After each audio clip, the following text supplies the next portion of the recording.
Yes, my dear friends, welcome back to the channel. A very good day to you guys all out there, wherever you are around the globe, on the continent of Africa, in Europe, in America, in Canada, Australia, or right here in Southeast Asia. Ladies and gentlemen, it is a beautiful Tuesday, 11/11.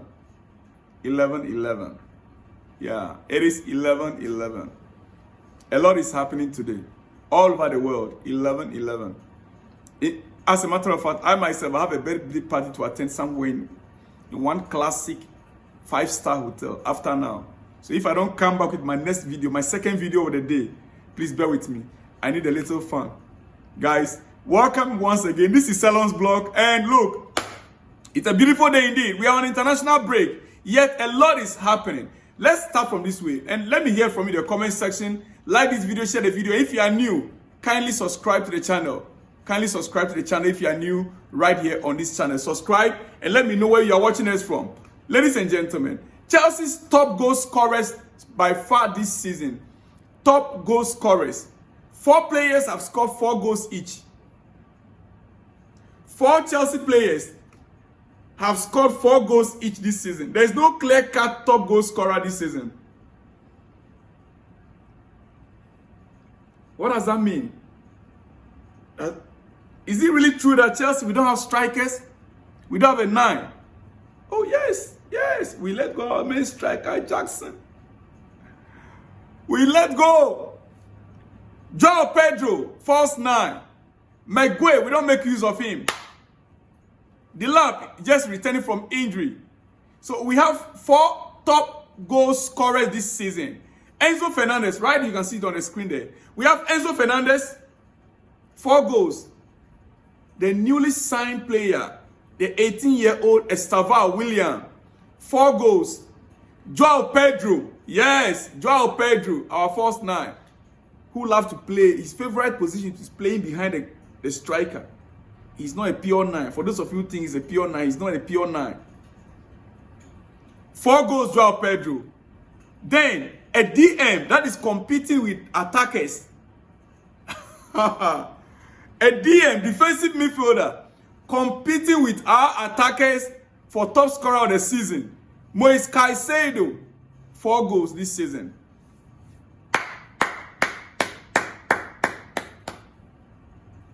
Look, for me, I'm more excited about this. That we are not here talking about Chelsea's top scorer this season. We are talking about almost every player can score goals for Chelsea. We saw Malo Gusto score a goal. Beautiful one for that matter. Just this past weekend. Yes. We've seen Reece James scoring goals. Defenders are also scoring goals for Chelsea. That is what we want. It is about teamwork, not individual play. Once it gets to individual play, if that player is not in the setup, it becomes a problem. Let Erling Haaland get injured right now. Man City will not score goals. Who else? They don't have players across board that score goals for them. Others can score, but they are not. They are building the team around Erling Haaland to score goals. That's why every goal you could see clearly Haaland. Most of the times. It's good. But what if that player got injured? Like how we have Kopama injured. So I'm happy. I like the rotational play of Chelsea. It allows and it gives freedom to other players also to express themselves in front of goal.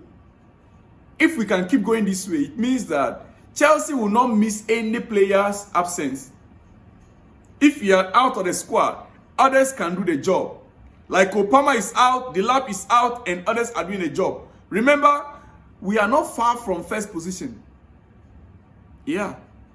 So you can just imagine if we were to have a hot striker in this setup.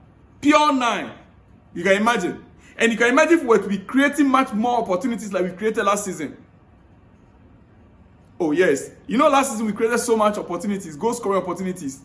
The only thing is that Jackson could not bury them. All. You couldn't bury all. Let me choose my words carefully before you come after me. I know, even in this studio, I'm already a target to some people here. Our top scorers are those I've just shown you right now, ladies and gentlemen. Now, Romeo Lavia will be out for at least 1 month due to quad injury suffered against Qarabag. That injury came at the early stages of that game, and I was furious. I was angry. I was sad. I was angry. I was sad. In fact, not because Chelsea was going to lose the match, but I was sad for him, for the player. I know how he will be feeling. This guy just can't be fit for 90 minutes football. And this guy got injured before Chelsea signed him. I don't know whether you need to visit his village and compensate them. I'm told he's partly from Ghana. Are they looking for him in his village, his mama's village in Ghana? If you have to go and find a way of dealing with those issues, because he's got a young player, very talented. If Romeo Lavia is in a game on a good day, our midfield is solid. He'll be out for at least 1 month. I pray Maresca will be able to, not just Maresca, the entire squad, I pray that they'll be able to treat him the way they treated Reece James and giving him enough time for rest. This 1 month, his injury also doesn't heal early. So this 1 month, I guess it's going to be 1 month, 2 weeks, or 3 weeks. Let's just say 2 months time. That means that he's going to return around later part of December or early January. For me, I prefer he's given enough time to heal properly. Though his injury is not the same place, not it's always a knee injury, different part of the body. Like this one is a quad. Anyway, ladies and gentlemen, we have been told he'll be back after or in 1 month's time. Romeo Lavia. Yes, there is a breaking news I'll be giving you later on, but I'm just trying to finish with Chelsea news first. That's why I started this way. Yeah. And with Lavia's situation, 1 month, not bad, but I feared worse. I actually feared worse. The problem is that he's a slow healer. 1 month is always 2 months with him. So I don't expect him to be back in early December. No. I don't expect him to be back in early December. Likely end of December to first or second week in January. It will probably be January. Yeah. Ladies and gentlemen, that's Lavia for you. Like I said, if Maresca can allow him, or he can be treated like Reece James to get healed fully. Now, everywhere Wesley Fofana now looks better. He looks fit. I hope we've not had any news. We saw him got a knock in a game, in our last game, right? We've not had any news about him yet. I will try and find out if there's any latest news on Wesley Fofana. But one thing I know is that he's not going for international break. The players that are going for international break right now, exclusive. Trevor Chalobah set to replace injured Emegha in England squad today. So that is it. Trevor Chalobah has been called to the England squad for the international break to replace Emegha. Emegha got injured from is it Crystal Palace? Yeah. So he's been called to replace Emegha. Trevor Chalobah going for international break, ladies and gentlemen. Alongside Reece James. Alongside Reece James, Cole Palmer is still not ready for full game, so he's not been called up. Yeah. Loanee Madueke is no longer with us. He's also injured. So which Chelsea players are in England squad right now? Reece James and who? And now Trevor Chalobah. These are the two players that are in the England squad that I know for now. All right. It's possible. It is possible. Talking about Wesley Fofana, it is possible that if Chelsea has signed a centre back then, last summer, as Maresca requested, it is very likely and possible that Chelsea would have been top of the league table by now. Our defensive errors cost us the 6 points that are needed for the top of the league table right now. We are only at 5 points or 6 points from the top of the league table. I think, personally, that defensive mistakes is what actually cost Chelsea those 6 points. Especially in the game against Sunderland, Brighton, and one again. Well, it's a fine margin, but trust me, if we can resolve our defensive issues, I think Chelsea will be top. Chelsea will be top. Ladies and gentlemen, the breaking news I have for you is that it's two breaking news. One is still about Chelsea. This young man, Emmanuel Emegha has received his first Netherlands senior national team call-up. Congratulations, Emegha. Yes.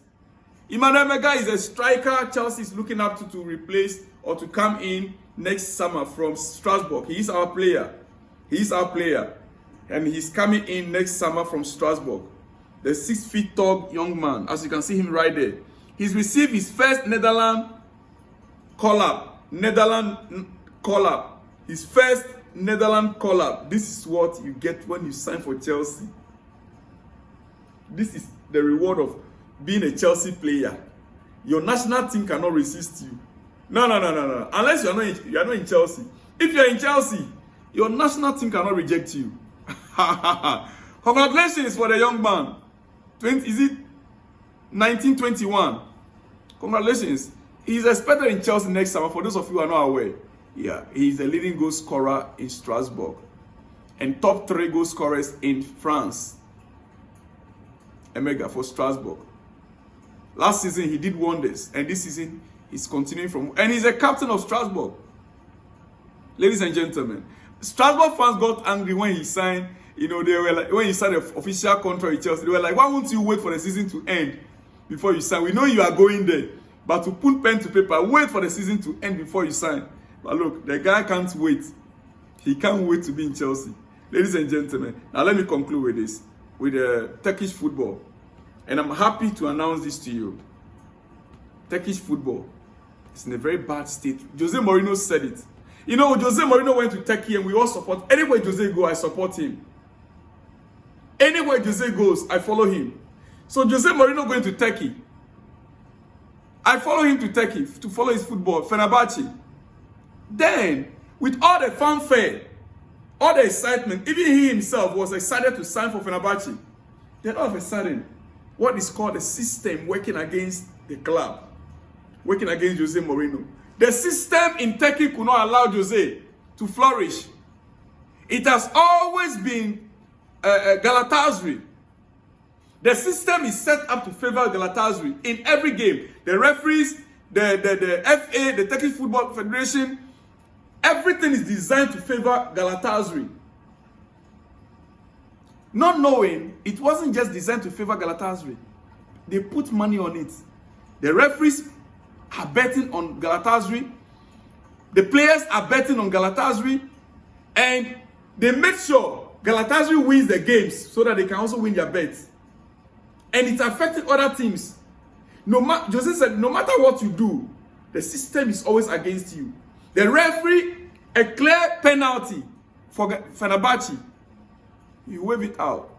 A clear penalty, a little mistake, a little touch, he will whistle against Fenerbahce. But once it's about Galatasaray, he will quickly give it.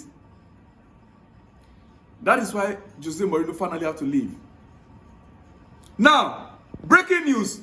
More than 1,000 players, more than 1,000 Turkish, football players are being investigated for football, possible betting scandal. Over 1,000 players are being investigated as we speak for betting scandals. 27 play in the top league, 77 play in the first divisions, 282 in the second, and 629 in the third divisions. I'm taking it again. Over 1,000 players are being investigated in Turkish football for possible betting scandals. 27 players in the top league, 77 play in the first division, 282 in the second division, and 629 in the third divisions. That is how bad it has gotten. FIFA need to look into this. With UEFA need to look into this. This is too bad for football. You can imagine Galatasaray playing a game with another international team. No wonder when you bet, those guys, look, let me end it here. I'll see you guys on the next one when you see me. Shalom and peace.